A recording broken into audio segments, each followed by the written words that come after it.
Alright, hello there. Today we got another multi-tool review as usual. I actually have an idea, right? Instead of 12 gauge wire, right? What if we did 9 gauge wire? Anyways, that's gonna be up for next few videos. But anyways, let's get into this new multi-tool that I received. I got the Gerber Diesel Multi-Plier from Menards Farm and Home for a hefty 60 something dollars. Overall, I really like the design of it.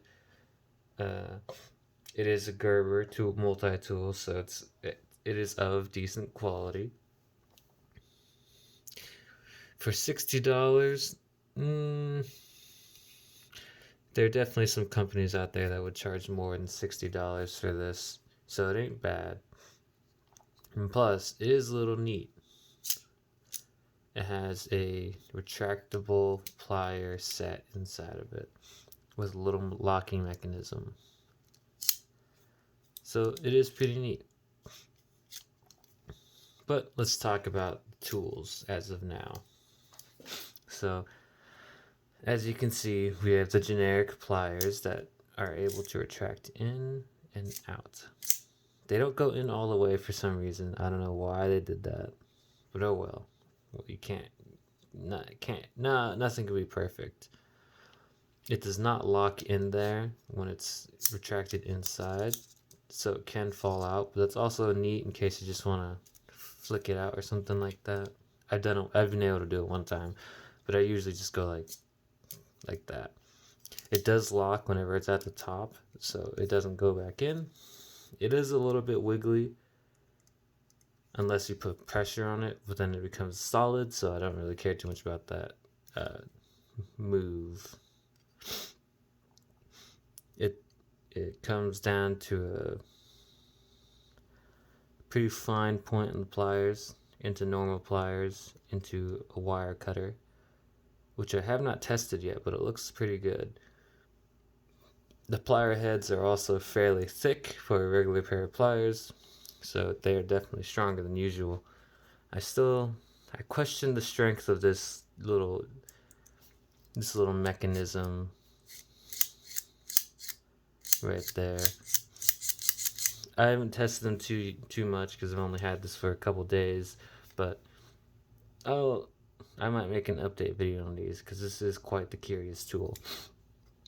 So let's take a look at the other tools. The only negative part I have of this design, besides the pliers, is the way that you have to unlock the tools. So the tools are not on the inside, or are not on the outside. They're on the inside. So you have to extend the pliers before you're able to get into the tools. Because if it's inside the multi-tool, you can't take it apart. So you have to undo it, take it apart, and then you get access to the tools. Now obviously my most favorite part of this tool is the scissors.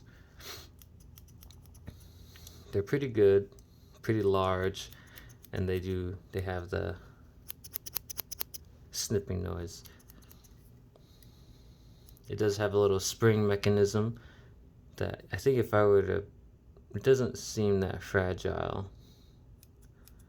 It definitely doesn't seem like the strongest spring they could ever have made for this.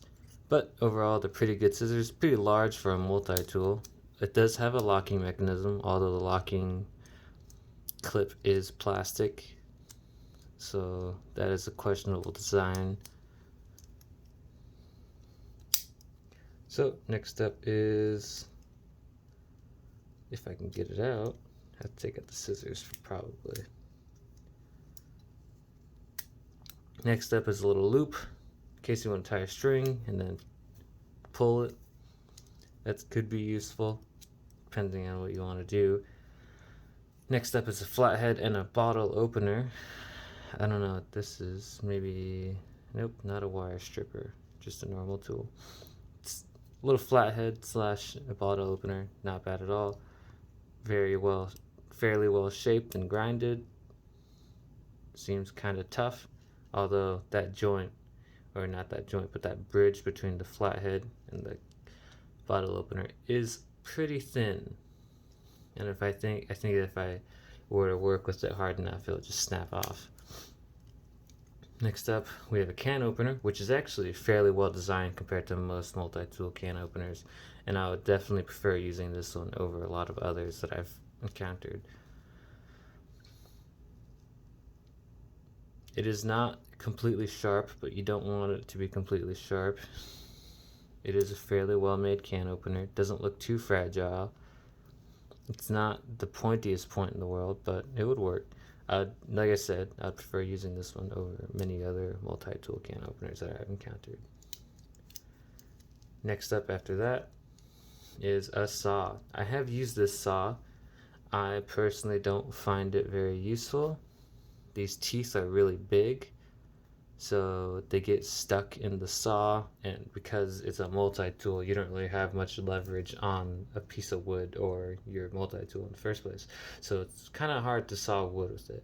Although these teeth are very sharp, and if you tried hard enough, you could definitely get the multi-tool to work with it. A little too sharp for me, actually.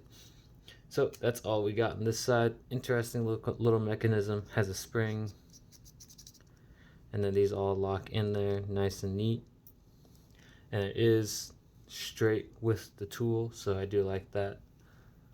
Let's check out the next side. Let me put all these tools back first. They all fit in there nicely.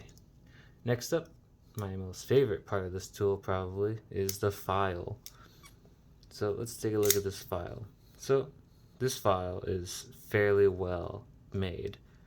A lot better than most other files I've encountered in a multi-tool, mainly because they actually file. Let me get a little example.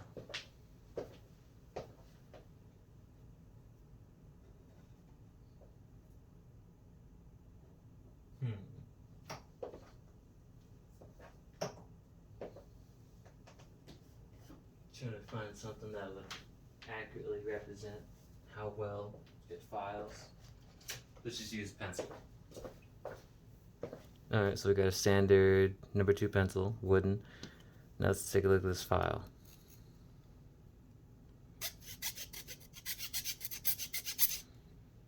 So as you can see, it used to look like, the pencil used to look like that, but now it looks like that. So it filed that down just a couple strokes, and it filed it down really well. So I really like this file. It actually files. We got your standard crosshatch file. Let me clean that out real quick. And then we got your standard bastard file. This does not come down to enough of a point to be a flathead, but I don't really care because this is a nicely made file. It is fairly large, fairly wide. So I give this file a 10 out of 10 compared to most multi-tools. Let's go to the next tool. Next up, we have a flathead driver. Doesn't look like there's any other tools in this little tool, but just looks like a flathead driver / poker.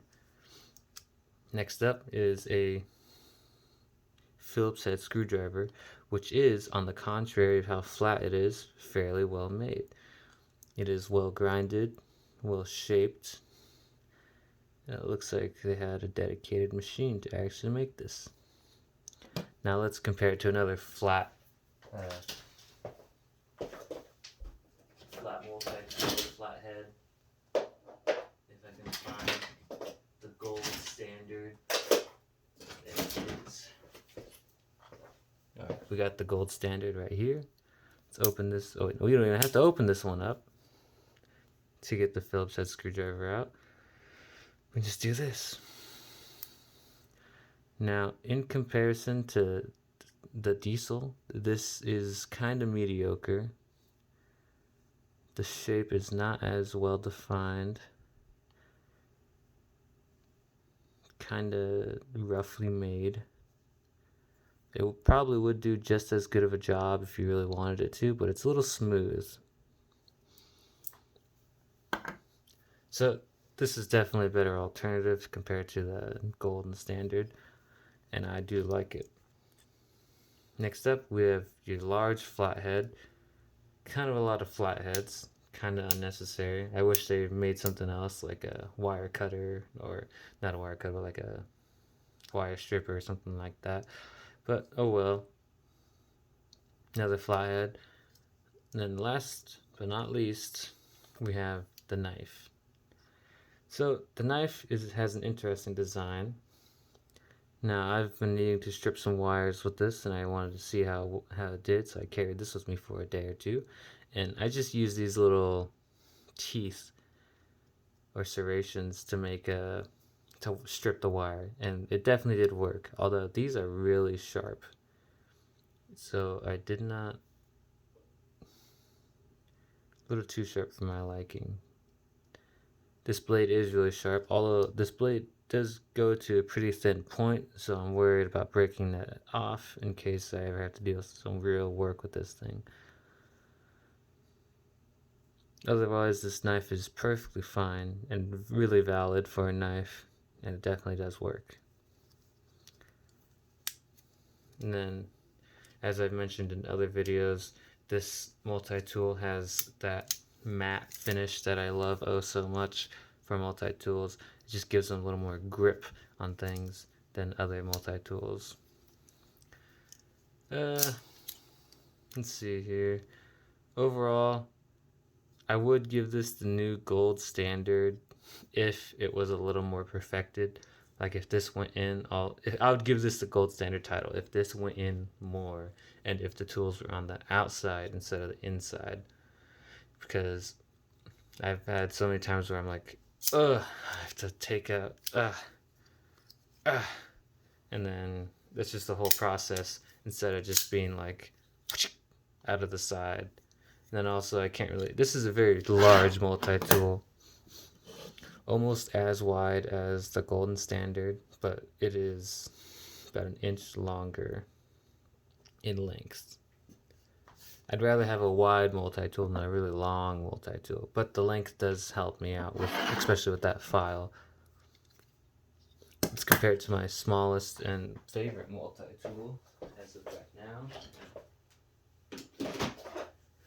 The Gerber Suspension NXT, which is fairly sized. It is about as wide, but it is a tad bit shorter.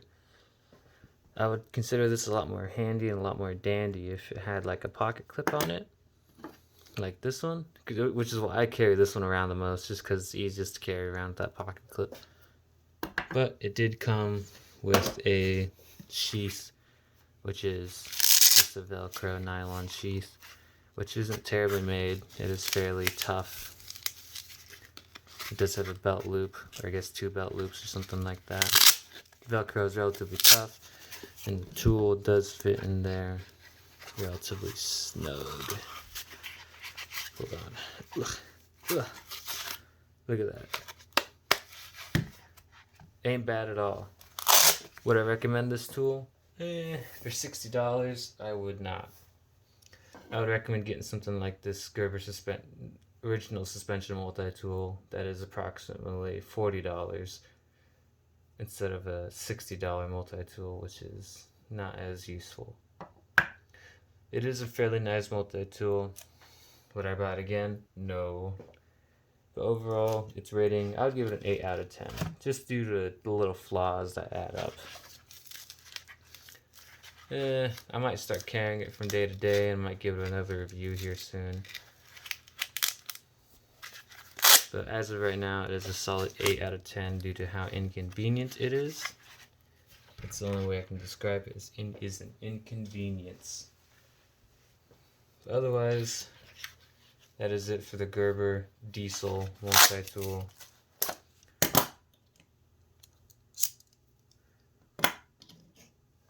8 out of 10. Have a good day.